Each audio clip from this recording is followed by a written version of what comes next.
everybody, and welcome back to a brand new video. Today I'm going to be doing a comparison video on the 1989 Batman, which you can see on the left, and the 1966 Batman, which you can see on the right. Now, this is the 1989 Batman on the left from the Batwing that released in 2020, and on the right, that is the 1966 Batman from the new 2021 Batmobile. So, I think we'll just get straight into it, and we will scooch out of the way the 1966 Batman, and we will, we will compare and review the 1989 Batman. So, here is the 1989 Batman. You can see him here on this little stand. You can see he's got this brand new molded cowl piece, which just looks absolutely amazing. You can see here, it goes all the way around, and it's just absolutely brilliant, I think. If I twist him back around here, you can see it. The cowl does not move, and you can't turn his head with it, but that's kind of like in the movie.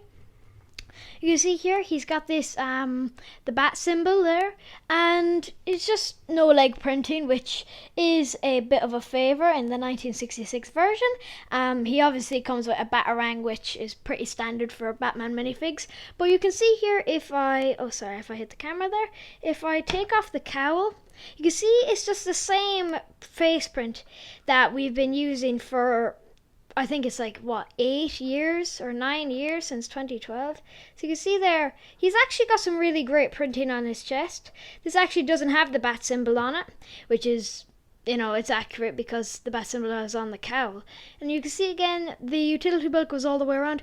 And I say this in every single Batman, I wish they would put some printing on the side of the torsos here so that the utility belt can go all the way around. That would just make it look absolutely amazing. But, no leg printing. It's got a very detailed torso, but the rest of this figure, apart from the cowl, is not very detailed at all. Of course, it has two faces like most minifigures nowadays, but overall, to be quite honest, it doesn't, it has the cowl, which is great, but other than that, just a printed torso, which is some nice prints. But they didn't even bother making they didn't even bother making a new face print, or they didn't even bother making a new face print for this figure, which I don't know. I don't understand why they didn't do that.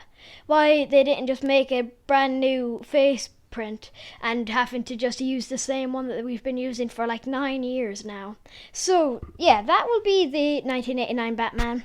And now we will move on to the 1966 Batman. Now, here is the 1966 Batman. Now, this figure is brilliant. It's got some really, really great prints, all around here. He's got the dark blue, which I actually do like. I like the dark blue, and I like the torso print there of the really small bat symbol.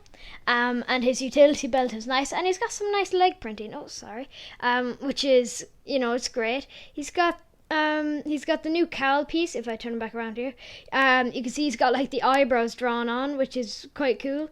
And then there's actually a cool bit here.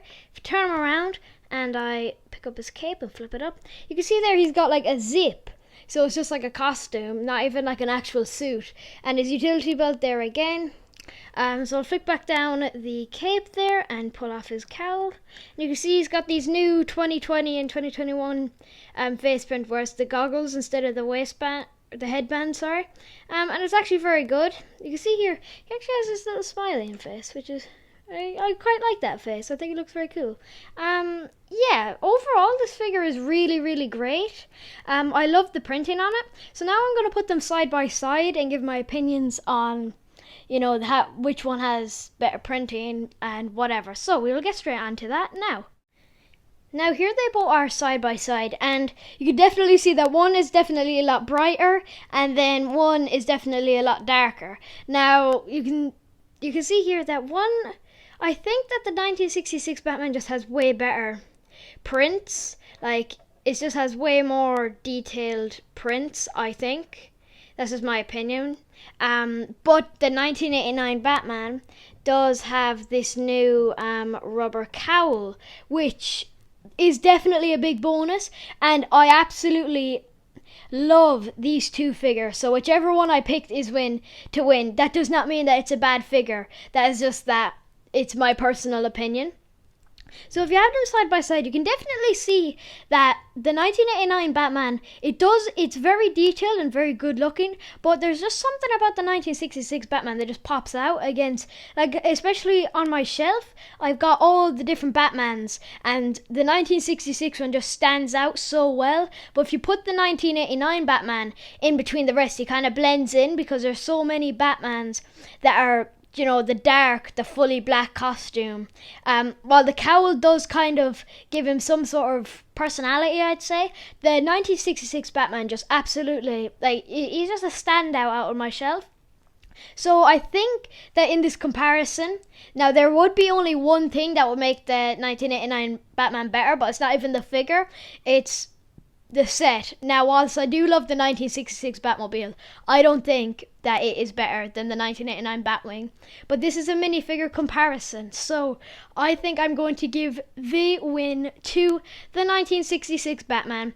I just think it just pops. It's just so well detailed. While I absolutely love the 1989 Batman, I just think that reusing the face print, the same one we've been using for, like, I think it was 9 years, it's just not great. And even for, like, this Batman, they didn't give him like a fully new face print, but they printed his face. If I take off his cowl, they printed that blue, which is usually black, which is quite nice, and they also gave him a unique face expression, you know, like he's smiling, and the 1989 Batman also has a smiling face, but it's not the same as this one. And I think if you just put them side by side, one definitely looks more appealing, and I think the choice is pretty obvious here. Now, like I said earlier, that does not mean that the 1989 Batman is a bad figure. I'm just saying that the 1966 one it's just the better figure in my opinion. So let me know what you guys thought of this video in the comments below. Now, hopefully on Friday, I will get another comparison video like this, and it's going to be Mime Joker and the Cesar Romero Joker from 1966. So, on Friday, hopefully that will be out. You know, fingers crossed, nothing bad happens that will delay that. But anyways, thank you guys for watching. Leave a comment down below and subscribe if you enjoyed, and I will see you in the next video. Goodbye.